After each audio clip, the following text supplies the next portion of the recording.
It was Halloween night, and the neighborhood was buzzing with excitement. Kids dressed as witches, superheroes, and monsters ran from door to door yelling, "Trick or treat!" Their bags were already heavy with candy, but they weren't done yet. The crisp autumn air was filled with laughter and the sounds of rustling leaves. Jack-o'-lanterns grinned mischievously from every porch, their flickering candlelight casting dancing shadows. A group of children, dressed as pirates with eye patches and swords, giggled as they ran past a house decorated with cobwebs. They shouted at each other, debating who would get the most candy. "Come on, let's hit the big house at the end of the street next," said a girl in a fairy costume, her wings shimmering under the moonlight. The group cheered, their excitement palpable as they raced to the next door. The kids had heard the story every year from the elders. "If you ever see a man riding a horse with a jack-o'-lantern light, never follow him." They laughed it off. "It's just an old myth," they said, shrugging it off like it was another ghost story to scare kids on Halloween. As they paused to catch their breath, they spotted Mrs. Jenkins sitting on her porch, her knitting needles clicking together. She glanced up at them, her gray hair shining silver under the porch light. "Kids, remember what I told you about the Horseman?" she said, her voice low and serious. "What horseman?" asked Tommy, the bravest among them. "That's just a spooky story." Mrs. Jenkins leaned forward, her eyes narrowing.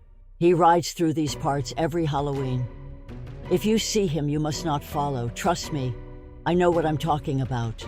The children rolled their eyes and laughed, dismissing her words as nothing but folklore. "Let's go get more candy," they shouted, running off without a second thought. But then, just as the kids finished knocking on the last door, they saw him, a man riding a black horse through the street, carrying a glowing jack-o'-lantern. The pumpkin's wicked grin flickered as he passed. Without saying a word, the horseman tossed candy onto the street, one piece at a time. As they sprinted down the sidewalk, the moon illuminated a shadowy figure at the end of the street. The horseman, cloaked in darkness, appeared almost spectral against the backdrop of the night. The glow from the jack-o'-lantern swayed with each step of the horse, casting eerie light on the ground. "Look, it's the horseman!" screamed Lily, pointing excitedly. The kids froze, their hearts racing as they watched him. With a flick of his wrist, candy rained down onto the pavement. Chocolate bars, lollipops, and gummy worms. "Let's go!" yelled Tommy, his eyes wide with greed as he dashed toward the scattered sweets. Despite the warning, the children couldn't resist. "Free candy!" they whispered to each other. They ran after the horseman, laughing and chasing the candy as it scattered in the wind. The rider's pace quickened, leading them deeper and deeper into the dark woods. The horseman led them down a winding path, and the children, caught up in the thrill of the chase, ran faster. As they raced through the darkening street, the trees began to close in, their branches reaching out like skeletal fingers. "Wait up!" shouted Lily, panting. The horseman's figure grew smaller as he galloped ahead, the flickering jack-o'-lantern barely visible now. "I can't believe we're doing this," said Tommy, excitement and fear mixing in his voice. "It's just candy, right?" Suddenly, the kids stumbled upon a strange house deep in the forest, a house they had never seen before. It was old, crooked, and decorated with strange jack-o'-lanterns. The horseman disappeared inside, and the children stood outside, wondering what to do next. The house loomed in front of them, its windows dark and hollow, giving off an aura of decay. Twisted vines crawled up the sides, and the porch sagged under the weight of time. Carved pumpkins adorned the steps, their faces twisted into grotesque grins that seemed to mock the children. "What if it's haunted?" whispered Lily, clenching her candy bag tightly.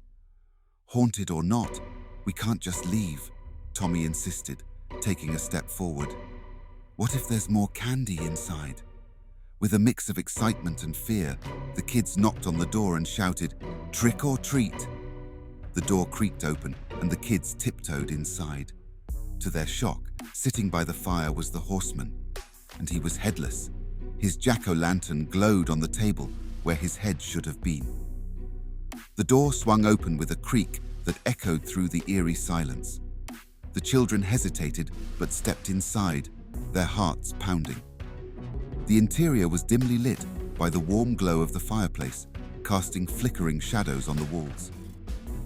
"Is anyone here?" Tommy called out nervously. Then they saw him, the horseman, sitting in a rocking chair. But where his head should have been was only the glowing jack-o'-lantern, its light illuminating the room in an ominous orange hue. The children gasped, frozen in place. "This can't be real," whispered Lily, her eyes wide.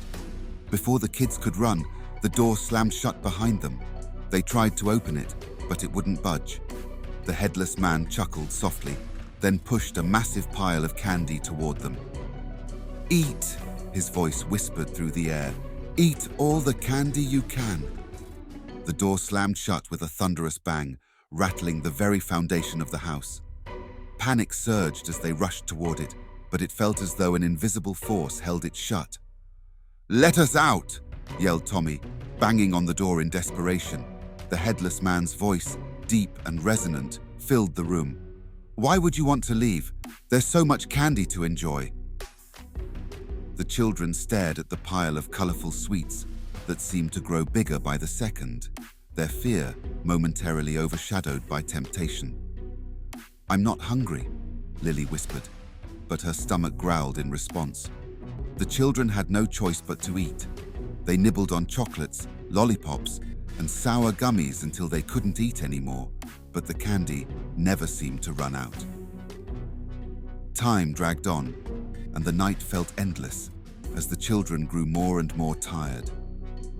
With hesitant glances at each other, the kids began to nibble on the candy.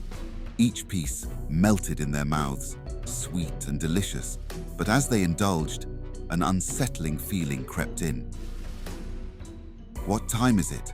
asked Tommy, looking around. The shadows seemed to stretch longer as they ate, and soon the children began to feel sleepy. "I don't want to sleep here," Lily murmured, her eyelids growing heavy. But despite their exhaustion, they continued munching on the endless supply of sweets. When the children finally drifted off to sleep, they woke up cold and confused, lying in the middle of the forest. The house was gone, the headless man was gone, and their candy bags were nowhere to be found. They were alone, with nothing but the rustling of leaves and the distant hoot of an owl. The children stirred, blinking in the morning light that filtered through the trees. They groaned, rubbing their eyes as they sat up to find themselves sprawled on the forest floor, surrounded by fallen leaves and mist. "Where are we?" Tommy asked, panic rising in his voice. The house was nowhere in sight, and the jack-o'-lantern's glow had vanished. Lily looked around, fear creeping back in. "What happened last night?" "I don't remember, just candy," whispered one of the other kids, still dazed. Back in their neighborhood, the children sit quietly on their porches, reflecting on their adventure. The elders gave them knowing looks, and they couldn't help but feel a chill at the memory of their harrowing night. "Told you not to follow him," they said with a wink. And that's the story of the Headless Horseman and the kids who couldn't resist his candy. Remember, not all treats are worth the trick.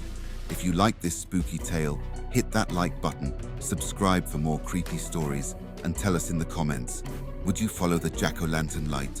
Thanks for watching. Like, subscribe, and comment.